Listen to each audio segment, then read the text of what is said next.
Oho. Täällä on pottua. No terve. Joo, tulin vähän vilkaisemaan, miten meidän pottu jaksaa täällä avomaalla. Miten on pottu kasvanut. Nyt ollaan Siiklissä. Ja Siiklissä näyttäisi olevan tämmöistä tämän kokoista mukulaa. Tää nyt on eka testipisto, mutta tässä oli aika hyvät varret, niin ajattelin, että kopastaa. Otetaan tuosta vähän maistelua. Laitetaan takaisin se sinne kasvamaan, niin jos se vielä jonkun mukulan tuottaa. Otetaan tuolta vielä viereisestä penkistä niin toinen testipisto. No. Sieltä pilikistää nättiä mukulaa. Ei täällä nyt sitten on aika pientä on vielä. Hirmu pikkusta noita ei vielä. Annetaan Siiklin vielä kasvu. Ei hyvinkään vielä tonkamaan. Mutta se on viikko eteenpäin, niin sieltä jo on ihan toisen kokoista mukulaa.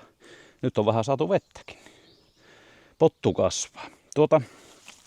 Katsotaanpa, tässä näkyy muuten aika hyvin nytten tämä lajikkeiden välinen ero.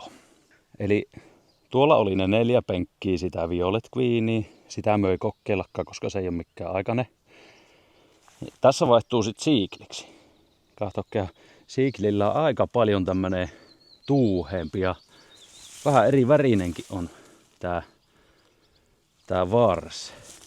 Ja sit vaihtuu, tuossa välissä vaihtuu nyt Annabelleen täällä. Ja Annabelle on taas enemmän tämmönen roikale. Äkkiseltään, jos olisi niin kitukasvusen näköinen verrattuna tuohon Siikliin. Mutta se varsinhan ei kerro kaikkea, niin katsotaan miltä näyttää Annabelle. Siis mitä ihmettä. On se aika hyvä, kun selkänsä kääntää, niin lapio häviää. Oi vitsilä. Mihin me sen tuikkasi? Siellähän se oli penkin piässä heinikossa piilossa. No, tuossa on aika hyvän näköiset varret. Kopastaahan tuosta Annabellejä. Mitä sanoo meille Annabellaus? Bellaus sanoo meille, että nyt. Annabellaus sanoo, että nyt alkaa olla jo vähän ehkä mukavamman näköiset. Eli siinä. Ne oli siinä ekassa Siiklissä melkein saman kokoista. Tuossa ne nyt on rinnakkain. Nuo on Siiklit ja isommat melkein. Ei noissa nyt suurta eroa. Jos ei tosiaan tää Annabelle nyt näyttäisi äkkiseltä, että täällä on ehkä kuitenkin enemmän on tätä tämmöstä mukuloo. On hyvän kokoista on. Ihan on jees. Tuossa nyt ei paljon ennen olla, vaan laitetaan se vielä siihen. Jos hän jonkun mukulan kasvattaa. Mut sille oli tosiaan ajatus nyt tässä vähän, että me vähän testaan, niin tää voisi varmaan suunnilleen viikon päästä, niin sit alkaa saada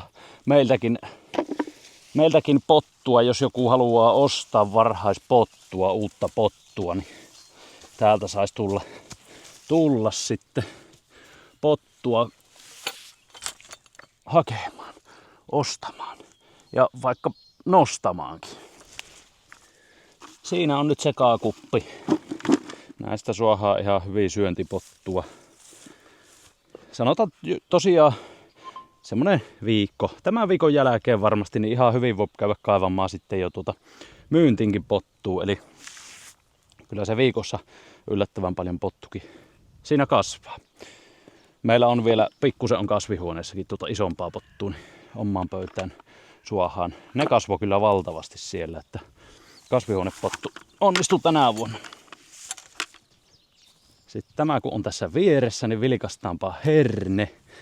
Eli tää kylvettiin pari viikkoa tämän jälkeen. Siinä on vähän kasvussa eroa. Nyt herne kukkii voimakkaasti.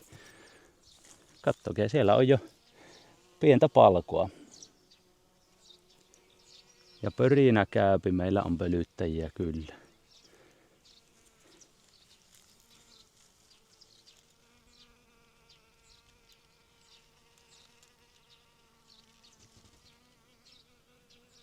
Hunajakukka on tuo violetti, sinne on tarhamehiläinen tullut pörräämään.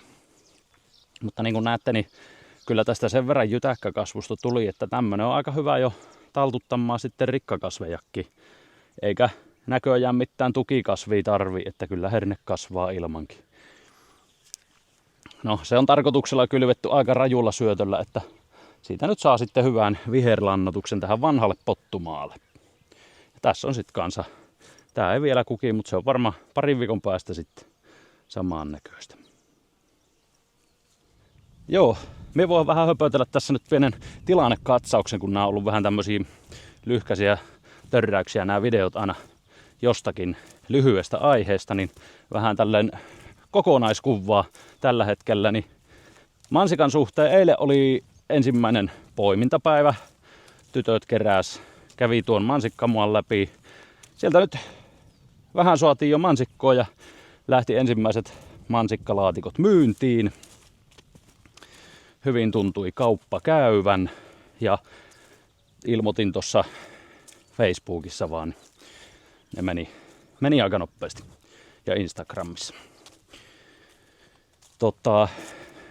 Ja tytöistä kun puhun, niin tosiaan meillä on 2 perheen ulkopuolista kausityöntekijää palkattu. Kun viimeksi joku laittoi kommentti, että kovin on tutun näköiset kausityöntekijät, kun Taina ja Arttu oli minun kanssa siinä melonimota laittamassa. Niin. Mansikasta vielä nyt sen verran, että hirveästi nyt etukäteen ei pysty isompia mitään valmiiksi poimittua marjaa niin kuin tilauksina ottamaan vastaan, koska 2 ihmistä ei kerkeä ihan mahdottomia keräilemään, niin se on melkein aina vähän kahottava, että milloin tullut, ja sitten me ilmoittelen, kun on saatavilla. Itse poimijoita nyt mahdollisesti loppuviikosta otetaan vastaan, ja ensi viikolla varmaan on aika hyvä sitten satokausi piällä. Nytten ei kannata tupsahtaa suoraan tilalle, vaan yhtäkkiä, että tulin ostamaan mansikoita, niin kuin meillä ennen vanhaa oli melkein aina mansikkaa saatavilla, koska tosiaan nyt poimijoita ei ole meillä hirveästi, eikä sitten marjaakaan sitä myöten ole myyntiinkään ihan hirveästi. Eli ei ole aina niin kuin tuolla kylmiössä varastossa mansikkaa, niin mekin ollaan täällä vähän syrjässä, niin jos ajelee tuolta jostain kyliltä tänne, niin voi tulla. Todennäköisesti tullut turha reissu. Eli kannattaa aina etukäteen tiedustella asiaa. Onko marjaa saatavilla?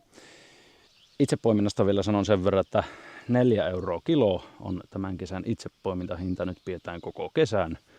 Sitä ei tulla muuttamaan kuin korkeintaan, jos on ihan loppusato, että alkaa mennä laatu niin huonoksi, niin sitten voidaan katsoa tilannetta uudestaan. Ja valmiiksi poimittu mansikka on 40 5 kilon laatikko nyt koko kesän. Sitäkään ei muuteta, ellei laatu sitten rupsaa ihan kunnolla. No sitten vesimeloni. Viimeisin videohan oli vähän sellainen, että nyt taisi käydä huonosti, mutta kahtokehan tätä ihmettä. Ihan samalla tavalla kävi kuin viimekin vuonna. Eli nämä, mitä nyt viime videolla näytin, kun harso otettiin pois, niin olivat lähes kuolleita. Nythän nämä alkaa törröttämään jo niin terhakkaana täältäkin näistä, mistä lehet kuoli, niin nämä on kuule kukkaa työntää jo tuolla ja voimakkaasti lähtivät sitten taas kasvuun. Ja näyttää siltä, että homma pelastuu.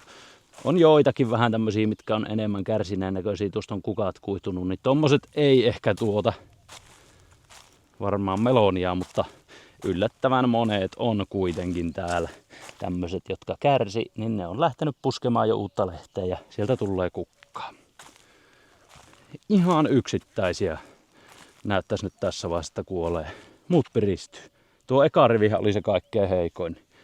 Siinä on kuule elämää. Ja samoin nyt on tässäkin.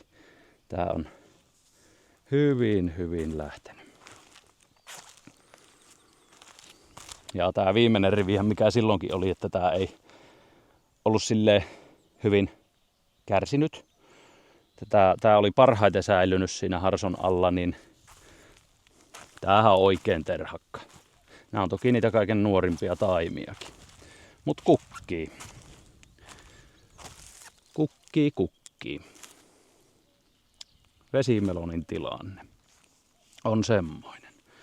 Eli sama juttu kuin viime vuonna. Viime vuonnakin näytti, että no niin, toissa vuonnahan meillä oikeasti kuoli ne taimit, niin viime vuonna katsottiin silloin istutuksen jälkeen, että no niin, nyt ne meni taas. Tää yrittäminen loppui tähän, mutta ootapa vaan kun vähän aikaa olivat, niin nehän oli niin terhakkaa ja sittenhän sieltä tulikin jo melonia ja suurimmat oli vähän yli 6 kiloisia, että se onnistui ihan hyvin.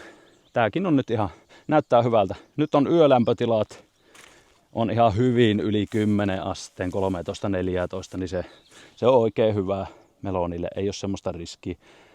Se oli se ensimmäinen yö aika viileä ja vielä toinenkin, niin todennäköisesti ne siitä, vaikka harsoa laitettiin, niin siitä kärsivät enemmän kuin itse siitä harsosta. Semmosta. No mitäs sitten? Nyt ollaan mansikkamualla. Mansikkamualla. Ja siellähän on punaista näkyvissä.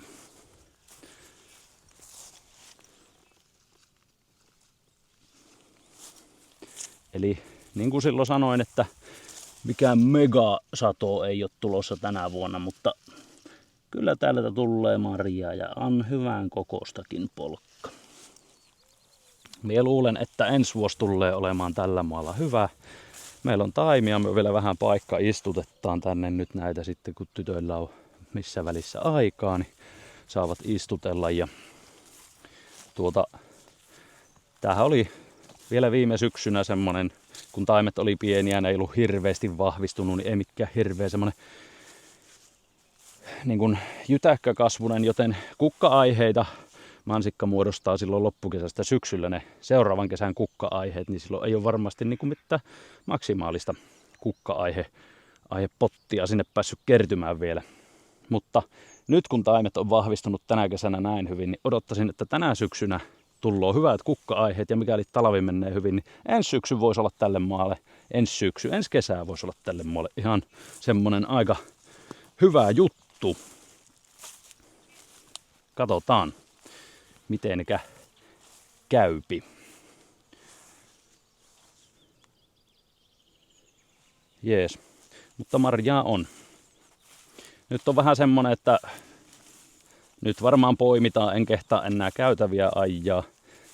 Tää on kuitenkin, vaikka laitettiin leveeseen muoviin, niin aika lähelle tulee tänne nämä marjat, että voi jäädä leikkuriin hyvin herkästi. Tai sitten jos korkeintaan, niin tästä keskeltä ajaa kerran.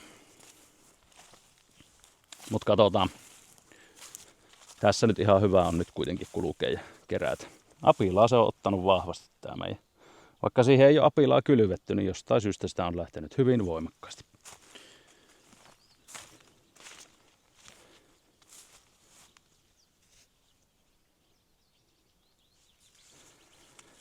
Semmonen on mansikkamaan tilanne. Kyllähän tää pikkusen on nää säät on semmosia, no onko ne ikinä optimaalisia, mutta nyt tämän polkasuhteen polkka on aika semmonen pehmeä marja, eli se ei oikein kestä sadetta eikä kestä hellettä ja nyt tietenkään kun ei käytetä mitään kemiallisia torjunta-aineita, niin sekään ei niinku auta sitä puolta, että